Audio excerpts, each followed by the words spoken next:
পিছনে যান প্লিজ, পিছনে যান প্লিজ এই সবাই সরো, একটু পিছনে যান সবাই সরো ভাই, একটু পিছনে যান প্লিজ, সবাই পিছনে যান। পিছনে পিছনে পিছনে পিছনে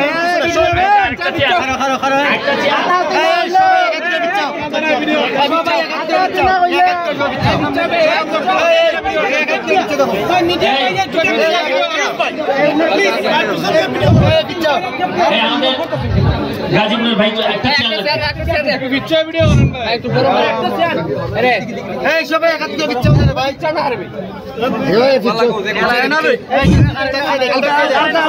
জানি বিচ্ছা দে ভাই বিচ্ছা ভিডিও আলগা শুরু করিতেছে মহান সৃষ্টিকর্তার নামে, যিনি করুণাময় এবং অত্যন্ত দয়ালু।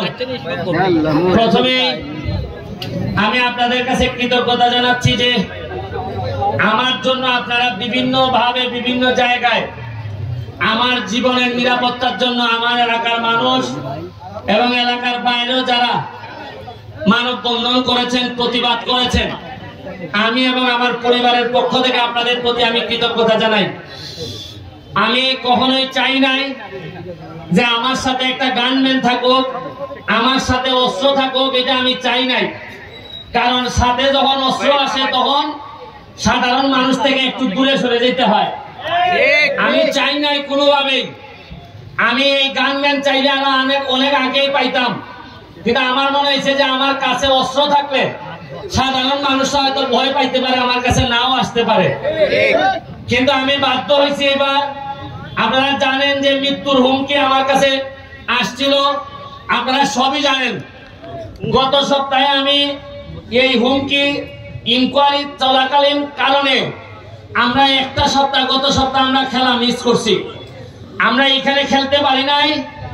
আমার কষ্ট হয়েছে যে মরলে মরে যাইতাম, কিন্তু জীবিত থাকতে আমার এলাকার মানুষ আমার কারণে খেলা দেখতে পারতেছে না, এটা আমার কাছে কষ্ট লাগছে।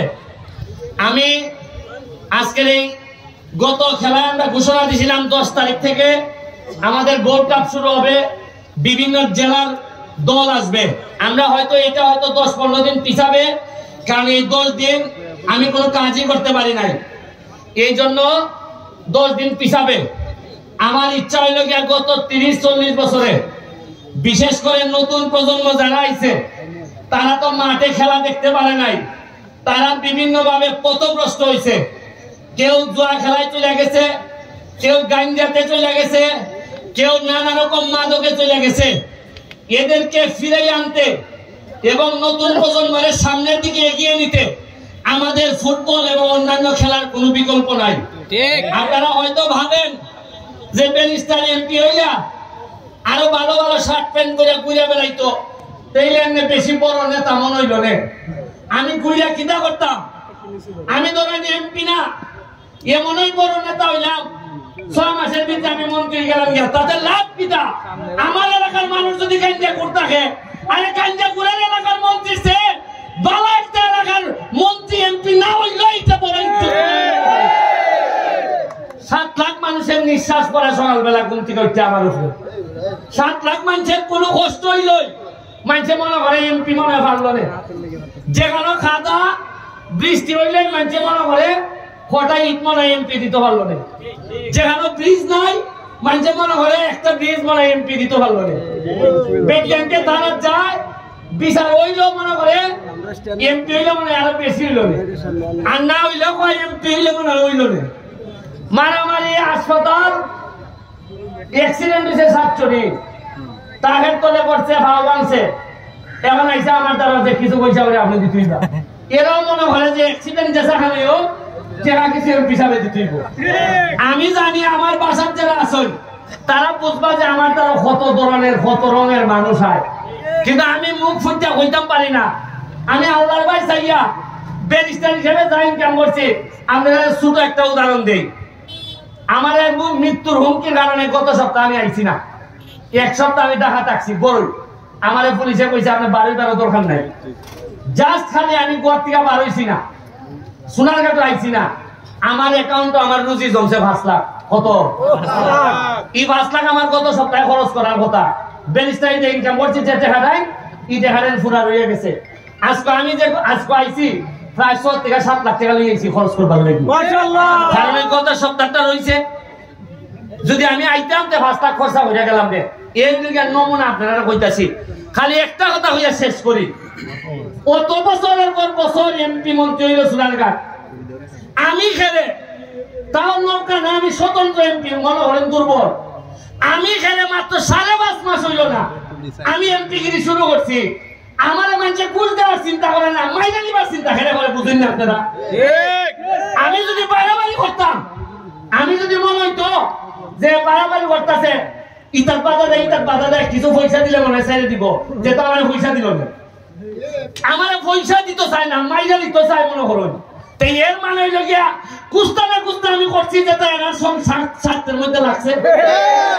আমার কোনো রিক্সাওয়ালায় মারতে হয়নি, আমার কোনো মজুরে মারতে হয়নি, আমার ছাত্র মারতে হয়নি, আমার তো মারতে হয় ওই খাটা সেরা জেরার লাগে আমি থ্রেট হইয়া দাঁড়াইছি। আমার মারতে চাই এরা যারা মনে করে ভাত না খাম বলে সোনার বেটা যাউন দেখতো না। আমি আপনারা আমার লাগে দোয়া করেন, বাচ্চা যদি তাকে আমি আছি মজা গেলে যারা যা পড়াইয়া নিজের ফোলাটারে আমার মতো যৎকান আদর্শ আছে অৎকান দিয়ে বাড়াই দিও, কারণ মরণ তো একদিন লাগবোই। তাও যদি সোনারঘাট মাধবপুরের কিছু উন্নতি হয়। আমি এই পর্যায়ে আমার এক ভাই সিঙ্গাপুরে যাইতো গিয়া, সে আইসে কিতাব থেকে গাজীপুর থেকে এত কষ্ট করিয়া কইছে ভাই আপনার সাথে একটা খেলা খেললে যাইব। সিঙ্গাপুরের ভাই আপনাদের উদ্দেশ্যে 2 কথা কইব, সে আগামী সপ্তাহে চলে যাবেন না, একটু বলেন প্লিজ আমাদের মানুষ।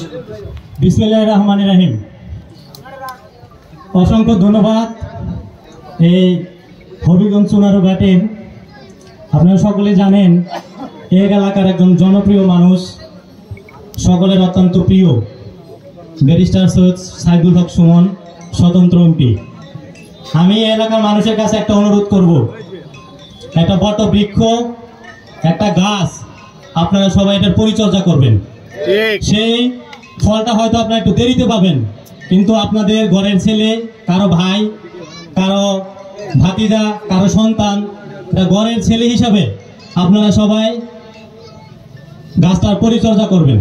আরেকটা কথা আসলে না বললেই নয়, আমি মূলত আজ থেকে প্রায় 9 বছর আগে সিঙ্গাপুর চলে গেছি। লেখাপড়া শেষ হয়েছে, দেশে আসলে চাকরি বাকরি হয়নি, সিঙ্গাপুর চলে গেছি, কিন্তু এই খেলাধুলা আসলে ছাড়তে পারিনি। তো আস্তে আস্তে যখন আমি দেখলাম যে সুমন ভাই একটা একাডেমি করছে, ফুটবল খেলাটা সে প্রত্যন্ত গ্রাম অঞ্চলে আসলে ছড়াই ছিটিয়ে দিছে।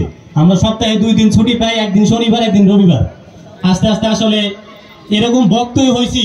আমি সিঙ্গাপুর থাকতে ভাইয়ের সাথে কন্ট্যাক্ট করছি যে ভাই আমি যদি দেশে আসি আপনার সাথে একটা ম্যাচ খেলবো, যদি আসলে অনুমতি দেন। তো আসলে আমি আর কৃতজ্ঞতার ভাষা নাই। আমি আসছি গাজীপুর থেকে, আমার টিম SRS, আমার আরো সিনিয়র বাইরে আছে। তো আসলে খেলায় হার জিত থাকে, এত সুন্দর খেলা যেন উপহার দিতে পারি। পরিশেষে ব্যারিস্টার সুমন ভাইয়ের দীর্ঘায়ু কামনা করে আমার কথা শেষ করছি। আসসালামু আলাইকুম। আমি আমার ভাইকে, যিনি 12 বছর আগে সিঙ্গাপুর গেছিলেন, তা আমি বাইরে অনুরোধ করবো, এই বৈধভাবে যদি সিঙ্গাপুর নেওয়ার সিস্টেম থাকে, তার এলাকার পাশাপাশি আমরা 2টা লোক যেন অন্তত সোনারঘাট থেকে নেয়।